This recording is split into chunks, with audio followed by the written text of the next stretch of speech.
Yo les amigos, aujourd'hui on se retrouve pour une nouvelle vidéo YouTube. Je sais qu'il y a beaucoup d'abonnés qui me demandaient où j'étais passé, pourquoi je faisais plus de vidéos. Ben voilà, donc je vous ai dit un peu sur les réseaux sociaux, mais on va pas parler de ça aujourd'hui. Aujourd'hui on va parler de mon nouveau volant, le Trushmaster T248. Comme vous savez, avant j'avais une PS4, donc j'avais un volant, j'ai fait une présentation sur ce volant d'ailleurs. Si vous l'avez pas vu, je vous mettrai sur le petit i en haut à gauche là-bas, si j'ai pas de bêtises. Et du coup, il a pas si longtemps, je me suis procuré la PS5. Mais malheureusement, le volant n'était pas compatible avec la nouvelle console next-gen de chez Sony. Et du coup, j'ai cherché tous les volants qu'il y avait sur le net. Sauf que, bon, comme la PS5 est sortie il a tout juste un an, et ben en gros, il avait pas trop de volants qui étaient compatibles. Et du coup, bah, là, j'ai vu qu'au mois d'octobre, le nouveau volant de chez Trashmaster, donc le T248, était sorti. J'avais regardé, j'ai regardé le volant et tout, j'ai regardé les avis, j'ai regardé sur d'autres sites. Et il avait que sur Amazon qui est tellement cher. Après, c'est peut-être moins cher, peut-être encore ailleurs. Mais du coup, je l'ai payé en 4 fois. En ce moment, sur Amazon, il est à 330 euros au lieu de 350. Donc, franchement, c'est à bon prix. Donc, aujourd'hui, je vais vous parler un peu du Thrustmaster avec son levier de vitesse que je vous montrais tout à l'heure et le pédalier. Du coup, bah, ce que j'ai fait, comme j'étais impatient de l'ouvrir, c'est en gros, j'ai reçu le colis et en gros, je voulais faire une vidéo unboxing hier. Sauf que hier, j'avais une journée un peu, enfin, une après-midi un peu prise, et malheureusement, je pouvais pas la faire la vidéo. Mais du coup, j'ai fait un petit unboxing sur Snap, je sais pas si vous l'avez vu. Et du coup, dé- j'ai décidé de faire un test. Et bah là, je vais vous faire un test. Je vais vous parler de ses points forts et de ses points faibles. Mais déjà, on va parler du volant. Du coup, le T248, ce qui est bien, bah, je vous montrerai tout à l'heure. Mais déjà, la retour de force, et sur chaque jeu de voiture. Que ce soit, je sais pas moi, Dirt Rally, que ce soit Gran Turismo Sport, que ce soit F1 2021, voilà. En fait, vous allez dans les paramètres de votre jeu et vous pouvez régler la sensibilité du volant si vous voulez que ça soit que le retour de force soit costaud, qu'il n'y en a pas du tout. Après, je vous montrerai tout à l'heure sur le volant, il a 25 touches qui sont utilisables. Donc franchement, c'est cool. Avec son pédalier que je vous parlais tout à l'heure. Mais là, je vais vous montrer un peu plus. Donc voilà, donc c'est quand vous allumez la console, le volant il se comment dire, j'ai bouffé le nom. On va dire il se rééquilibre et donc ça va. Donc maintenant je vais vous montrer l'affichage. Donc ce volant est compatible avec PC, PS4 et PS5. Donc quand vous jouez sur différentes plateformes, il a un bouton, je vous montrais tout à l'heure, pour choisir sur quelle plateforme vous pouvez jouer tout simplement. Là, on est en train de lancer le jeu. Du coup pour les affichages, vous appuyez sur mode ici. Donc là c'est marqué PS ou PS, voilà. Donc vous faites ça. Et vous choisissez si vous jouez sur PC, sur PS4, sur PS5. Nous on est sur PS5 donc on va y laisser. Voilà. Là c'est donc la température du volant. Voilà. Là la pédale. Floor je sais pas ce que c'est. Là on peut régler la rotation comme j'ai dit. Voilà. On peut régler la rotation du volant. Je vais pas tout toucher à ça. Et voilà, donc vous pouvez choisir plein de trucs, plein de choses. Après, elle a des trucs qui sont pas compatibles avec le volant, avec le jeu, pardon. Donc là, on va laisser comme ça. On va jouer à Gran Turismo, je vais essayer de faire des petits plans et puis voilà. On va commencer à jouer. Du coup, c'est parti, on va lancer le jeu. Alors attendez. Bon, j'utilise la manette pour choisir. Là, je vais vous faire juste un contre-la-montre pour vous montrer. Après, il y a des voitures, donc mode manuel avec embrayage comme ça.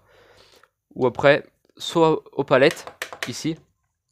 Bon, ça, elles sont pas trop bruyantes. Parce que avant, sur mon autre volant, elles étaient grave bruyantes. Donc là, ça va. Donc du coup, comme je dis, donc là, des voitures manuelles avec embrayage et à vitesse, comme les voitures basiques. Ou soit, ou c'est mal, et ou soit bah, aux palettes. Après, si vous voulez pas utiliser les manettes, vous pouvez utiliser la boîte manuelle, comme ça, sans embrayage. Donc là, on va choisir un petit circuit tranquille. Voilà. Ouais, j'essaie de faire un peu des images de moi, des images du jeu. Donc, bah, moi, j'ai envie de dire, c'est parti. J'ai choisi ma voiture. Donc là, alors, on va choisir la voiture. Voiture du garage. Toutes mes voitures qui sont là. Je sais pas si vous voyez tous. Reprendre laquelle? Ouais, je vais prendre la petite McLaren manuelle. Donc là, je vous montre les images du jeu. Et après, voilà, on attend. Bien sûr, on va utiliser les palettes.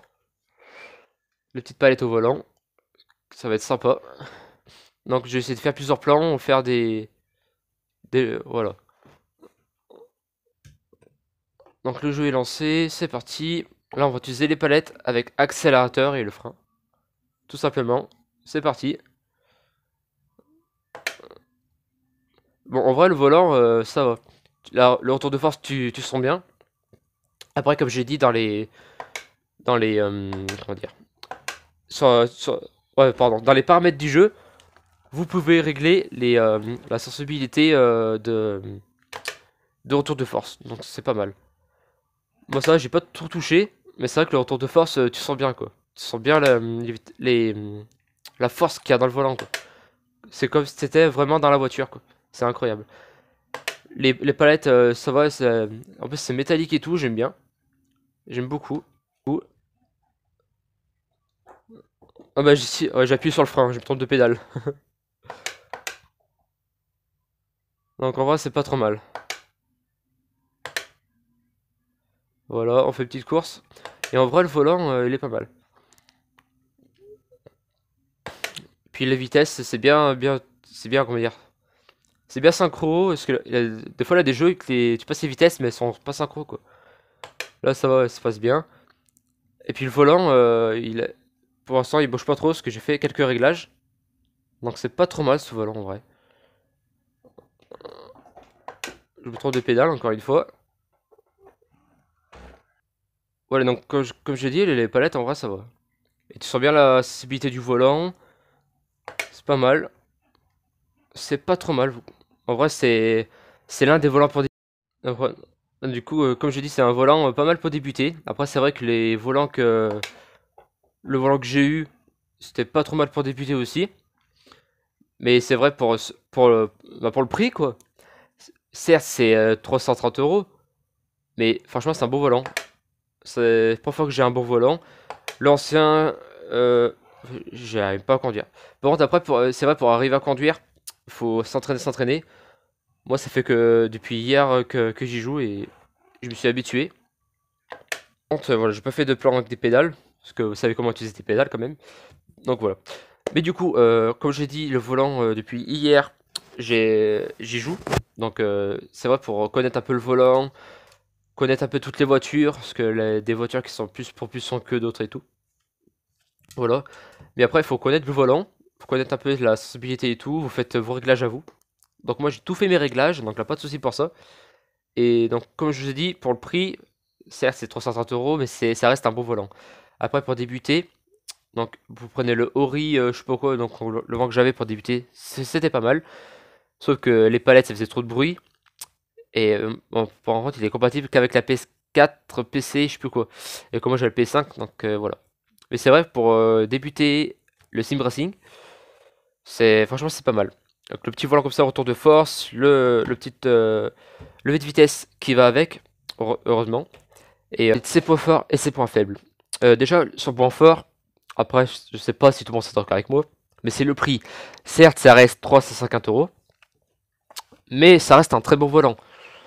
Je pense qu'il vaut largement ces 350 euros, voire à peine plus. Mais voilà.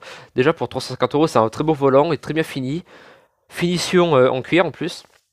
Donc c'est un peu du plastique, un peu du cuir, il est pas mal. T'as une bonne prise en main. Donc c'est franchement c'est pas trop mal. Là, plein d'options. Je trouve que c'est bien. C'est pas trop mal pour débuter. Après, c'est vrai que tout le monde aimerait pas mettre un volant à 350 euros quoi. Mais ça va. Pour moi, c'est pas trop cher. Mais voilà, donc, économisez un peu d'argent. Et si vous voulez débuter dans le sim racing, prenez ce volant. Clairement, prenez ce volant. En plus, il a trop pédale. Après, pour le 8 vitesses, bah moi j'ai acheté à part bien sûr. Et j'ai payé ça 180 balles.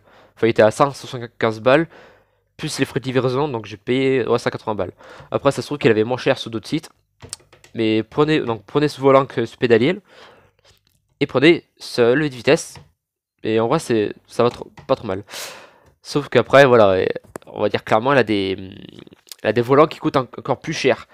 Par exemple, là, des volants, le TGT, qui est sorti spécialement pour prochain Gran Turismo 7, qui sortira l'année prochaine au mois de mars, il a 800 euros quoi. Donc je pense que tout le monde n'aimerait pas mettre 800 euros dans un volant. Moi j'ai mis 300, ouais, 330 balles. Je paye en 4 fois bien sûr sur Amazon. Je regrette pas mon achat. Mais j'aurais pas aimé payer un volant à 800 balles quoi. 800 balles c'est le prix de ma voiture. Donc voilà. C'est pour ça que j'ai pas trop envie. Et quand j'ai vu ce prix là, je dis je vais le prendre et le tester en vidéo. Et franchement je ne regrette pas du tout mon achat. Vous savez pas, sur certains volants on peut enlever la roue. Et le point faible c'est qu'avec celui-là, on peut pas changer la roue. Je crois qu'il a par exemple les volants F1 de chez Trashmaster, on peut enlever la roue. Et là on peut pas l'enlever. Par exemple sur certains volants on peut passer d'une roue F1 à une autre rallye. Mais après je peux pas vous dire toutes les marques on peut changer les roues. Mais là des volants, on peut changer la roue de volant. Donc passer de F1 à rallye par exemple. Ça c'est le seul point faible. Mais sinon les points faibles, écoutez il n'y en a pas beaucoup. C'est plutôt des points positifs. Et puis voilà, c'était tout pour cette petite vidéo. Si ça vous a plu, n'hésitez pas à vous abonner, à liker, partager. Et sur ce, portez-vous bien. Bonne fête de fin d'année, parce que là c'est bientôt Noël. Donc ça c'était un peu mon code de Noël, en avance. Et quand j'ai reçu, j'étais tellement pressé d'y jouer. Donc voilà, donc franchement je regrette pas du tout mon achat.